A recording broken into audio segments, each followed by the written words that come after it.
Hello friends, આજે આપણે સુરતનો ફેમસ પનીર ચીઝ ઘોટાળો બનાવીશું. આ સબ્જી માત્ર 10થી 15 જ મિનિટમાં બની જાય છે અને ટેસ્ટમાં તો એટલો સ્વાદિષ્ટ લાગે છે કે નાના બાળકોથી લઈ મોટાઓને બધાને ખૂબ જ ભાવશે. તો તમે આ રેસીપી એક વખત જરૂરથી ટ્રાય કરજો. રેસીપી સારી લાગે અને હજી સુધી મારી ચેનલને સબસ્ક્રાઈબ નથી કરી તો પહેલાં સબસ્ક્રાઈબ કરજો. પનીર ચીઝ ઘોટાળો બનાવવા માટે એક કઢાઈ લઈ તેમાં આપણે 2 ટેબલસ્પૂન જેટલું તેલ અને 2 ટેબલસ્પૂન જેટલું બટર ઉમેરીશું.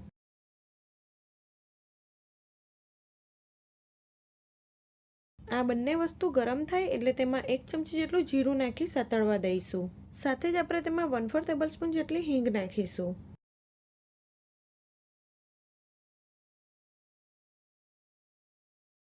જીરું સતરાઈ જાય પછી મેં અહીં એક મીડિયમ સાઇઝની ડુંગળીને ઝીણી સમારી લીધી છે, તો તે ઉમેરીશું. તો ડુંગળીનો કલર થોડોક ચેન્જ થાય અને તે ટ્રાન્સપરન્ટ થાય ત્યાં સુધી તમારે તેને સાતળવાની છે.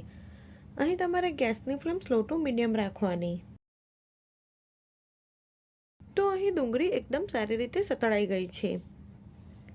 હવે આપણે તેમાં 1 ટેબલસ્પૂન જેટલા આદુ લસણની પેસ્ટ ઉમેરીશું અને સાથે જ આપણે તેમાં 1 ટેબલસ્પૂન જેટલા આદુ મરચાંની પેસ્ટ ઉમેરીશું અને તેને પણ સાતરી લઈશું. આદુ લસણનો કાચો ટેસ્ટ ના લાગે ત્યાં સુધી તમારે સાતળવાનું છે.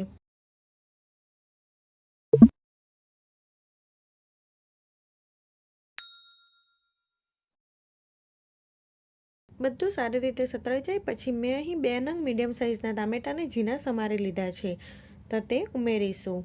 સાથે જ આપણે તેમાં 1 ટેબલસ્પૂન જેટલું કેપ્સિકમ ઝીણું સમારીને ઉમેરીશું. સાથે જ આપણે તેમાં 1/2 ટેબલસ્પૂન જેટલું મીઠું ઉમેરી સારી રીતે મિક્સ કરી દઈશું. અહીંયા તમારે ટામેટાની પ્યુરી કરવી હોય તો ટામેટાની પ્યુરી પણ કરી શકો છો. અહીંયા ગેસની ફ્લેમ સ્લો ટુ મીડિયમ રાખી 5 થી 6 મિનિટ માટે બધું સારી રીતે સાતરી લેવાનું છે. એટલે ટામેટા સોફ્ટ થાય ત્યાં સુધી તમારે તેને થવા દેવાનું છે.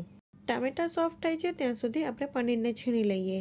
તો મેં અહીં 200 ગ્રામ જેટલું પનીર લીધું છે અને આ રીતની મોટા કાનાવાળી જે છીણી આવે છે તેનાથી આપણે પનીરને છીણી લઈશું.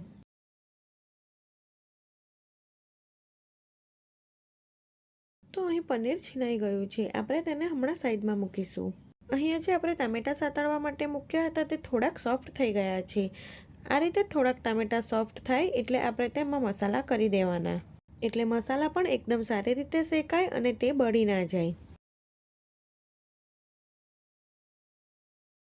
અડધી ચમચી હળદર, 1 ચમચી ધાણા જીરું પાવડર, 1/2 ટેબલસ્પૂન કાશ્મીરી લાલ મરચું પાવડર અને 1 ટેબલસ્પૂન પાઉંભાજીનો મસાલો નાખીશું.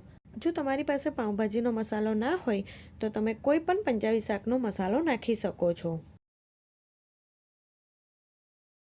હવે બધું જ સારી રીતે મિક્સ કરી દઈશું અને તેલ છૂટું પડે ત્યાં સુધી સ્લો ટુ મીડિયમ ફ્લેમ પર થવા દઈશું. તો લગભગ 4 થી 5 મિનિટ પછી તમે જોઈ શકો છો ગ્રેવીમાંથી સરસ તેલ છૂટું પડી ગયું છે. હવે આપણે મેસણની મદદથી બધું સારી રીતે મેશ કરી દઈશું. આ રીતે મેસણની મદદથી મિક્સ કરીશું એટલે એકદમ સરસ ગ્રેવી જેવું થઈ જશે. આ શાક ટેસ્ટમાં એટલું સરસ બને છે કે એક વખત બનાવશો તો વારંવાર બનાવવાનું મન થશે.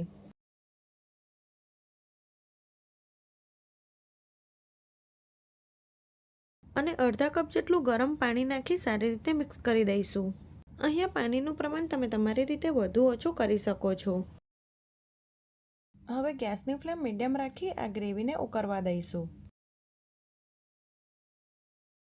તો લગભગ 3 થી 4 જ મિનિટમાં તમે જોઈ શકો છો આપણી ગ્રેવી એકદમ સરસ ઉકળી ગઈ છે. આ રીતે ગ્રેવી ઉકળવા લાગે એટલે આપણે તેમાં 200 ગ્રામ છીનેલું પનીર ઉમેરી દઈશું. સાથે જ આપણે તેમાં 1/2 ટેબલસ્પૂન જેટલી કસૂરી મેથીને હાથથી ક્રશ કરીને ઉમેરીશું અને બધું મસાલા જોડે મિક્સ કરી 3 થી 4 મિનિટ માટે થવા દઈશું. જો અહીં તમારી પાસે પનીરનું પ્રમાણ થોડુંક ઓછું હોય તો 1 નંગ બાફેલું બટાકું પણ છીણીને ઉમેરી શકો છો.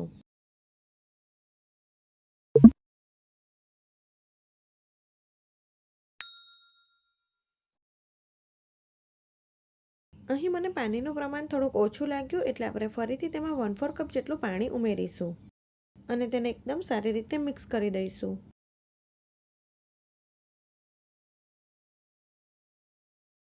તો લગભગ 3 થી 4 મિનિટ પછી આપણું શાક એકદમ સરસ લચકા પડતું થઈ ગયું છે.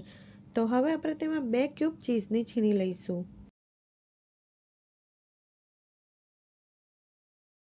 તમારે જ્યારે શાકને સર્વ કરવાનું હોય ત્યારે જ ચીઝને છીનવાનું. ચીઝનો ટેસ્ટ શાકમાં ખૂબ જ સરસ લાગે છે. આટલા માપથી 4 થી 5 વ્યક્તિને સર્વ કરી શકો તેટલું શાક બને છે. હવે આપણે ચીઝને પણ શાકમાં એકદમ સારી રીતે મિક્સ કરી દઈશું અને શાકને 2 થી 3 જ મિનિટ માટે થવા દઈશું. ચીઝ ઉમેર્યા પછી આપણે શાકને વધારે નથી થવા દેવાનું. તો લગભગ 2 થી 3 જ મિનિટમાં શાકમાંથી એકદમ સરસ તેલ છૂટું પડી ગયું છે. તો હવે આપણે ઉપરથી ઝીણા સમારેલા લીલા ધાણા નાખીશું અને ગેસની ફ્લેમ બંધ કરી દઈશું. તો જોતાં જ ખાવાનું મન થઈ જાય તેવું પનીર ચીઝ ગોટાળો બનીને બિલકુલ તૈયાર છે. હવે તેની સાથે સર્વ કરવા માટે પાઉં શેકી લઈએ. તો એક તવો લઈ તેમાં 1 ટેબલસ્પૂન જેટલું બટર નાખીશું અને બટર બળે નહીં એટલે અડધી ચમચી જેટલું તેલ નાખીશું. સાથે જ આપણે તેમાં અડધી ચમચી જેટલું લાલ મરચું પાવડર નાખીશું અને થોડાક લીલા ધાણા નાખી તેને મિક્સ કરી દઈશું. હવે મેં અહીં 2 નંગ જેટલા પાઉં લીધા છે અને તેને વચ્ચેથી કટ કરી લીધા છે. હવે આપણે પાઉંને બટર અને મસાલા સાથે શેકી લઈએ. બંને સાઈડથી અને વચ્ચેથી પણ આપણે પાઉંને શેકી લઈશું. પાઉંની જગ્યાએ તમે પરોઠા, રોટલી, નાન, કુલચા પણ સર્વ કરી શકો છો. તો લગભગ 2 મિનિટમાં જ આપણા પાઉં એકદમ સરસ શેકાઈ ગયા છે. આ જ રીતે હું બીજા પાઉં પણ શેકી લઈશ. તો ગરમા ગરમ સ્વાદિષ્ટ પનીર ચીઝ ગોટાળો સર્વ કરીશું અને તેની સાથે મેં શેકેલા લાડી પાઉં અને ડુંગળી ટામેટાનું કચુંબર સર્વ કર્યું છે. આ શાક માત્ર 10 થી 15 જ મિનિટમાં બની જાય છે. જો કોઈ મહેમાન આવવાના હોય તો આ શાક ખૂબ જ ઓછા સમયમાં તમે બનાવી શકો છો અને આ શાક નાના બાળકોથી લઈ મોટાઓને બધાને ખૂબ જ ભાવશે. તો તમે એક વખત આ રીતે પનીર ચીઝ ગોટાળાની રેસીપી જરૂરથી ટ્રાય કરજો. જો તમને મારી રેસીપી ગમી હોય તો આવી જ બીજી નવી રેસીપી જોવા માટે મારી ચેનલને સબસ્ક્રાઈબ કરજો.